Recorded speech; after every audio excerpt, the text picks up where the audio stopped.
प्रातः काल उठ करके अपने माता पिता गुरु अपने बड़े कन्हैया को थोड़े ही समय में सब विद्या प्राप्त हुई। और एक दिन गुरु माता ने कहा कि जाओ जंगल से लकड़ी लेकर के आओ। उस समय सुदामा जी को साथ में लिए और गुरु माता जी ने सुदामा जी को चना दे दिया। बोले रास्ते में अगर भूख लगे प्यास लगे तो दोनों खा लेना। सुदामा जी चना लेकर के जंगल में आए और दोनों जन यज्ञ के लिए लकड़ी को इकट्ठा कर रहे थे। अचानक बारिश हुई और ठंड ठंड पड़ने लगी। कन्हैया जी पेड़ के ऊपर चढ़ गए और सुदामा जी नीचे रह गए। और सुदामा जी को भूख लगी और चना को निकाल करके खाने लगे।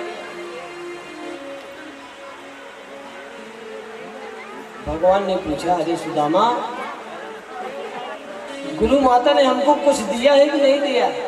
खाने के लिए हम लोगों को कुछ दिया है? सुदामा जी उस समय थोड़ा सा झूठ बोल दिए, गुरु माता ने कुछ नहीं दिया है। कन्हैया ने कहा कि नहीं, तुम्हारा दांत तो कटकटा रहा है, हमको लग रहा है कुछ खा रहे हो। सुदामा जी कह रहे हो तो ठंडी लग रही है ना, बारिश हो रही है, इसके लिए मेरे दांत कटकटा रहे हैं। भगवान मन ही मन में कहा, जाओ सुदामा, जीवन पर्यंत दांत कटकटाते रहना। उसके बाद सुदामा और कन्हैया गुरु आश्रम में आए। शिक्षा फलपूर्ण हुआ। कन्हैया ने कहा कि गुरुजी, हमारी शिक्षा तो पूरी हो गई, अब हम आपको गुरु दक्षिणा देना चाहते हैं, क्योंकि बिना गुरु दक्षिणा दिए हुए पढ़ाई अधूरी होती है। संदीपनी गुरु जी ने कहा कि हमें कुछ चाहिए नहीं। कन्हैया ने कहा नहीं, हमको देना है। गुरु जी ने कहा अगर आपको देना है ना, तो मैं जो पढ़ाया आपको वो आप किसी को पढ़ा देना। गुरु माता के पास गए, बोले माता जी हमें गुरु दक्षिणा देना है।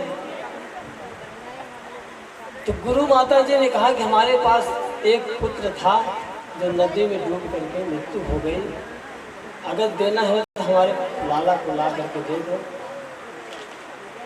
क्योंकि उन्हें मालूम था कि साक्षात नारायण है।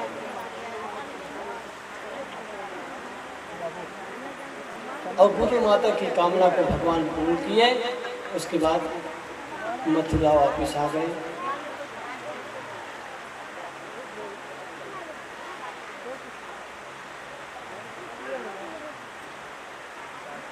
एक दिन भगवान जो है मथुरा में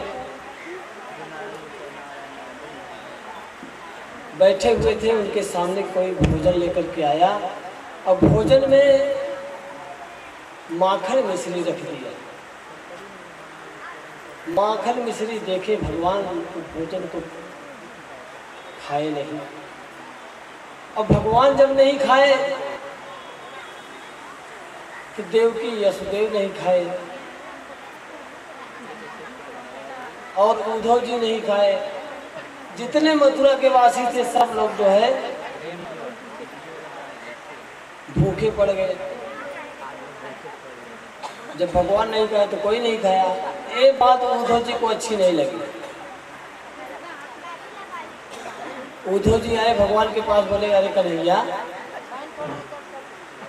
तू भोजन क्यों नहीं किया?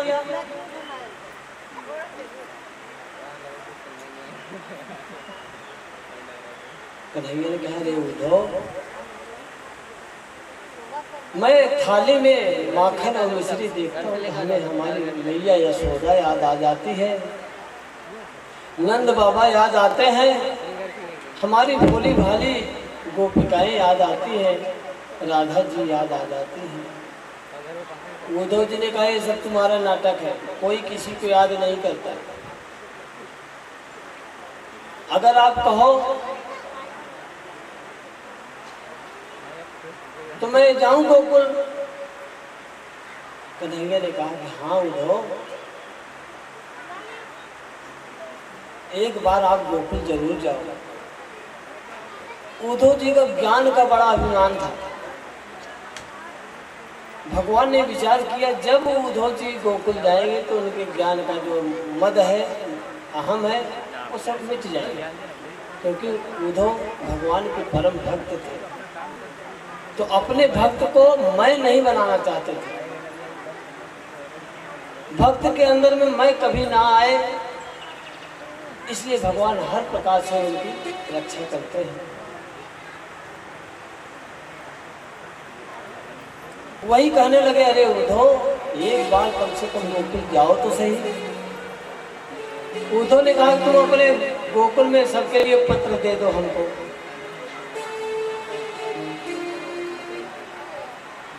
कन्हैया जी ने कहा ठीक है। कन्हैया ने कहा कि अरे उद्धव, मैं कई बार पत्र देने का कोशिश किया, लेकिन जब मैं पत्र लिखता था ना, अगर मैं लिखी माँ यशोदा, पूरे पत्र में माँ यशोदा हो जाएगा। अगर मैं पत्र में लिखता था राधा, तो पूरे पत्र में राधा हो जाएगा।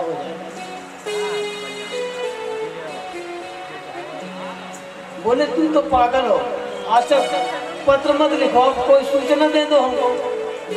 बोले हाँ उद्धव, आप गोकुल जाओ, हमारे नंद बाबा से कहना, हमारी मैया यशोदा से कहना, हमारी भोली भाली गोपिकाओं से कहना कि तुम्हारा कान्हा बड़े मजे में है। उद्धव जी बाहर निकलने लगे। कन्हैया ने कहा, उद्धव जरा रुको। उद्धव को लगा कुछ और बताना चाहता। उद्धव रुक गए। फिर कन्हैया वही बात दोहराया, अरे हमारे माँ यशोदा से कहना उद्धव, हमारे नंद बाबा से कहना कि तुम्हारा लाला बड़ा मजे में है। उद्धव ने कहा, अभी तो यही हम लोग सूचना दिया, फिर क्यों दे रहा है? बोले नहीं उद्धव, भूलना मत। उद्धव ने विचार किया तो बावरा हो गया, हमको लगता है ये पागल हो गया। उद्धव जी ने दरवाजा बंद कर दिया, कन्हैया जी को अंदर। कन्हैया जी खिड़की के ऊपर गए, बोले अरे उद्धव, हमारी मैया से कहना, हमारे बाबा से कहना,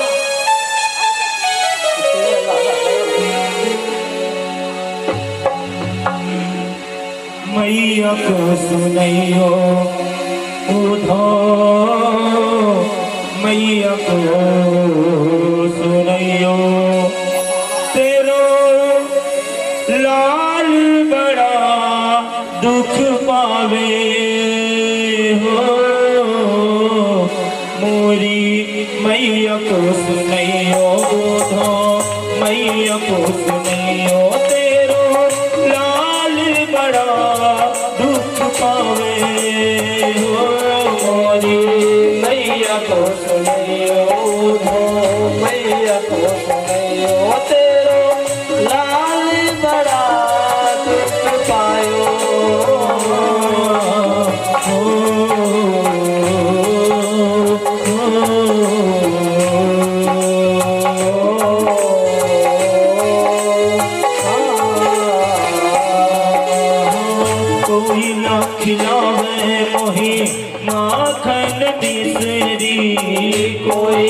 खिलावे मोहे माखन मिश्री कोई ना मैया को सुनियो उधो मैया को सुनियो तेरा लाल बड़ा दुख पावे मोरी मैया को सुनियो उधो मैया को सुनियो तेरो लाल बड़ा दुख पावे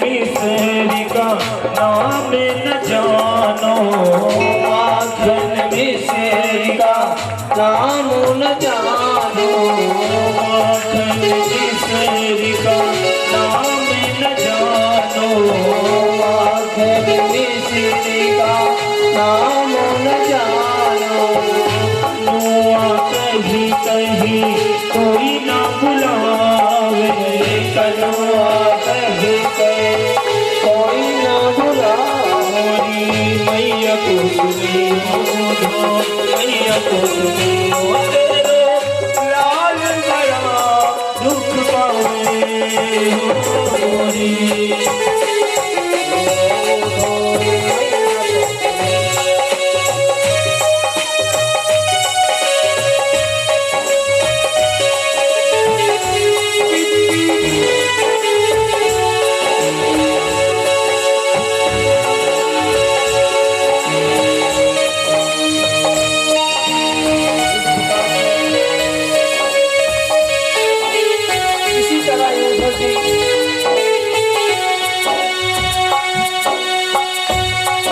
गोकुल जाकर के पहुंचते हैं। वहां पर गोकुल की ऐसी दशा, जितनी गोपिकाएं थी ना यमुना के किनारे आकर के लाला का इंतजार करती थी। शाम हो जाता था, दिन भर बैठी रहती थी भूखे प्यासे। जब कन्हैया नहीं आता, सभी गोपिकाएं नंद बाबा के खोल में जाती और मैया से कहती लाला अभी आया नहीं, आज भी नहीं आया। मैया बोलती कोई बात नहीं गोपी, आज नहीं तो कल आएगा, क्योंकि हमसे वादा करके गया। इसी प्रकार से दिन पर्यंत रोज तो गोपिकाएं जाती, यमुना जी के किनारे बैठ करके इंतजार करती और शाम के समय आकर के मैया से कहती, पाठ पढ़ के राधा जी के, पाठ पढ़ के राधा जी के ऐसे बरसे नैन मानो हजारों यमुना में बाढ़ आ गई, यमुना में बाढ़ आ गई। पाठ पढ़ कर राधा जी के, पाठ पढ़ कर राधा जी के ऐसे बरसे नैन मानो हजारों यमुना में बाढ़ आ गई हो, यमुना में बाढ़ आ गई हो।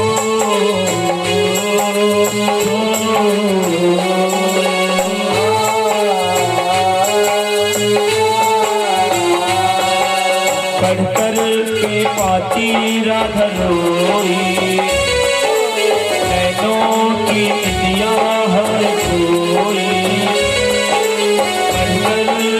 पाती राधा रोई, नैनों की निदिया हर कोई। हाँ, भोली श्याम सलोना के जैसा देखा भर जाई नहीं कोई। परसों बीते परसों बीते परसों बीते परसों बीते बीते ऐसे रैन की मानो हाँ जानो यमुना में बाढ़ आ गई हो, यमुना में बाढ़ आ गई। पानी पढ़कर राधा जी के, पानी पढ़कर राधा जी के ऐसे बरसे नैन की मानो जानो यमुना में बाढ़ आ गई हो, यमुना में बाढ़ आ गई। सभी गोपिकाएं यमुना के किनारे बैठ करके कन्हैया का इंतजार कर रही है। दूर से देखा कोई न खा रहा।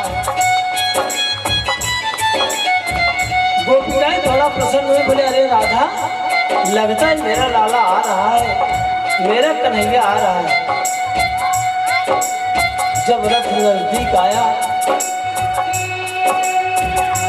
देखी कि उसमें कन्हैया नहीं, कोई दूसरा। उद्धव जी नीचे आए, बोले अरे नंद बाबा, यशोदा का घर किधर पड़ेगा? हम मथुरा से आए हैं कन्हैया का संदेश लेकर के। बोले कन्हैया ने संदेश भेजा है? बोले हाँ। बोले देखिए ये हमारी गुप्त गंगा है, अगर आपको नंद बाबा के घर जाना है तो सबसे पहले काम ये है कि आप रथ से नीचे उतर जाओ। आपको पैदल जाना पड़ेगा क्योंकि ये ब्रज रथ है, यहाँ पर भगवान के चरण पड़े हुए हैं।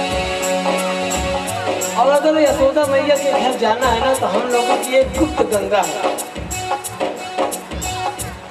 हम लोग दिन भर कन्हैया का इंतजार करते हैं। शाम के समय यशोदा मैया के भवन में जा करके हम लोग रुदन करते हैं और हम लोग आंखों में काजल लगा रहता है, आंसुओं के साथ वो काजल भी बह जाता है। वो आकर के यमुना जी में मिली हुई है। इस गुप्त गंगा के किनारे किनारे अगर आप जाओगे तो यशोदा मैया का महल आपको मिल जाएगा।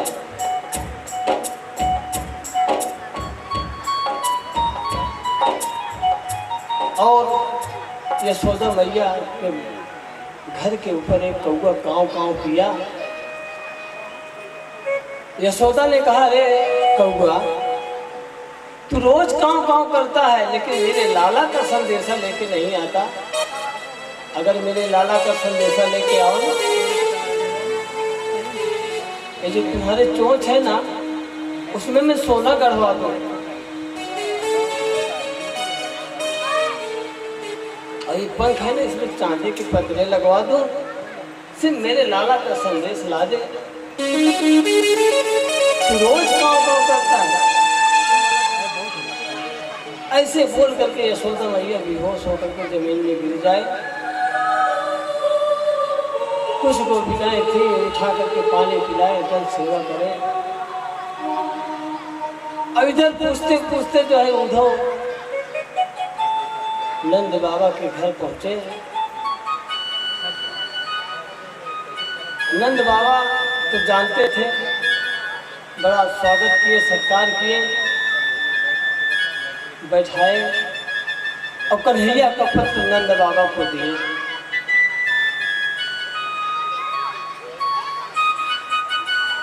उद्धव ने कहा अरे मैया यशोदा, तुम्हारा कन्हैया पत्र भेजा है और कहा है कि हम बड़े मजे में हैं, मैया से कह देना। यशोदा ने कहा अरे उद्धव, कन्हैया मजे में है? उद्धव ने कहा हाँ।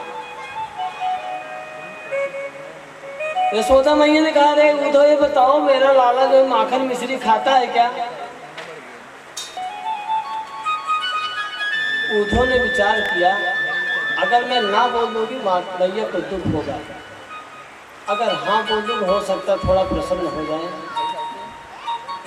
उद्धव वहां पर झूठ बोले हाँ मैया तुम्हारा कन्हैया जो है वहाँ माखन मिश्री खाता बहुत मजे में है। बोले अरे उद्धव तुम तो बड़े कपटी हो।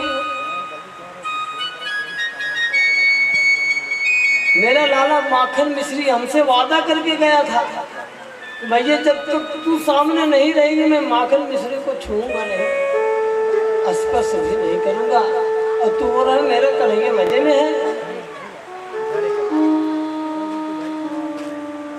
अरे जिसकी माँ उसके प्रेम में बेबल है, वो लाला कैसे मजे में रह सकता है? उधो तो बहुत झूठ बोला।